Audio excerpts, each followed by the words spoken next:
بسم اللہ الرحمن الرحیم۔ ذیشان ایک چھوٹا خوبصورت لڑکا تھا۔ وہ اپنے والدین کے ساتھ رہتا تھا۔ ذیشان اپنے گاؤں کے پرائمری اسکول میں پڑھنے جاتا تھا۔ ذیشان کے گھر سے اسکول کا فاصلہ تقریباً 1 میل تھا۔ ذیشان کی جماعت کا کمرہ روشن اور ہوادار تھا۔ زمین یعنی فرش پر چٹائیاں بچھائی ہوتی تھیں۔ بچے اس پر بیٹھ کر اپنا کام لکھتے اور پڑھتے تھے۔ اسکول میں بچوں کے لیے کوئی میز یا کرسیاں نہیں ہوتی تھیں۔ کمرہ جماعت میں صرف ایک میز اور ایک کرسی صرف استاد کے پڑھانے کے لیے استعمال ہوتی تھی۔ کمرہ جماعت میں ایک الماری بھی تھی۔ اس الماری میں بچوں کے اسکول کی کاپیاں اور کتابیں رکھی ہوتی تھیں۔ اس کے علاوہ کوئی بھی چیز کمرہ جماعت میں نہیں ہوتی تھی۔ اس زمانے میں گاؤں کے اسکولوں میں عموماً یہی طریقہ اپنایا جاتا تھا۔ ذیشان ایک اچھا لڑکا تھا۔ ذیشان اپنے بڑوں، استادوں اور والدین کی بہت عزت کرتا تھا۔ وہ صبح جلدی اٹھتا اور وقت پر ناشتہ کرتا، پھر گھر سے نکل کر 1 میل کا فاصلہ طے کر کے وقت سے پہلے اسکول پہنچ جاتا تھا۔ وہ بہت محنتی اور قابل تھا۔ وہ اپنا ہر کام وقت پر کرتا۔ وہ اپنے والدین کی باتوں پر عمل کرتا۔ آج کا کام کل پر نہیں چھوڑتا تھا۔ ذیشان اسکول میں تفریح کے وقت اپنے دوستوں کے ساتھ کھیلتا کیونکہ کبڈی اس کا پسندیدہ کھیل تھا۔ یہ کھیل پاکستان کے گاؤں کے علاقوں میں بہت مشہور کھیل تھا۔ اس کھیل کے گاؤں کے سب لڑکے بہت شوقین تھے۔ ذیشان کے گھر کے ساتھ ایک گھر تھا جہاں پر دھوبی رہتا تھا۔ اس دھوبی کا نام بلال تھا۔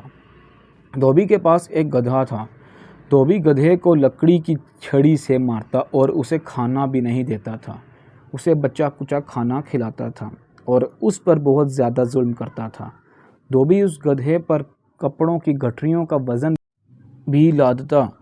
اس گدھے پر دھونے والے کپڑوں کی گٹھریاں بھی لے کر جاتا اور واپسی پر کپڑوں کی گٹھریاں دھو کر خود بھی سوار ہو کر اس پر آتا تھا۔ دھوبی کی ایک بہت بری عادت تھی کہ جب بھی وہ گدھے پر سوار ہوتا تو اس کی ٹانگوں پر چھڑیاں مارتا۔ اسے بہت زیادہ تکلیف ہوتی اور وہ عجیب و غریب سی آوازیں نکالنے لگتا۔ ذیشان گدھے کی آواز سن کر بہت پریشان ہوتا اور اسی پریشانی کے غم میں اسے رات بھر نیند نہیں آتی تھی۔ ذیشان اسکول کے وقت ہر روز اس گدھے کی آواز سن کر بہت پریشان ہو جایا کرتا تھا۔ وہ سوچتا تھا کہ میں اس دھوبی سے گدھے کو کیسے بچاؤں۔ ذیشان گدھے پر ہونے والا ظلم ہوتا ہوا دیکھ نہیں سکتا تھا۔ ذیشان کے سالانہ امتحان کا نتیجہ نکلا۔ ذیشان نے سالانہ امتحان میں بہت اچھے نمبر حاصل کیے، جس سے اس کے والدین بہت زیادہ خوش ہوئے۔ ان کی خوشی کی انتہا دیکھی نہیں جا رہی تھی۔ پھر ذیشان کے والدین نے ذیشان سے کہا، بتاؤ بیٹا، آپ کو آپ کی کامیابی کا تحفہ کیا چاہیے؟ آپ جو بھی تحفے میں لینا چاہو یا آپ کو جو بھی پسند ہو آپ مجھے تحفے کا بتاؤ۔ اسی اثناء میں دھوبی بہت زیادہ بیمار ہو گیا۔ اس دھوبی سے اب گدھے کا خیال بالکل بھی نہیں رکھا جا رہا تھا۔ گدھا بہت زیادہ کمزور ہو چکا تھا۔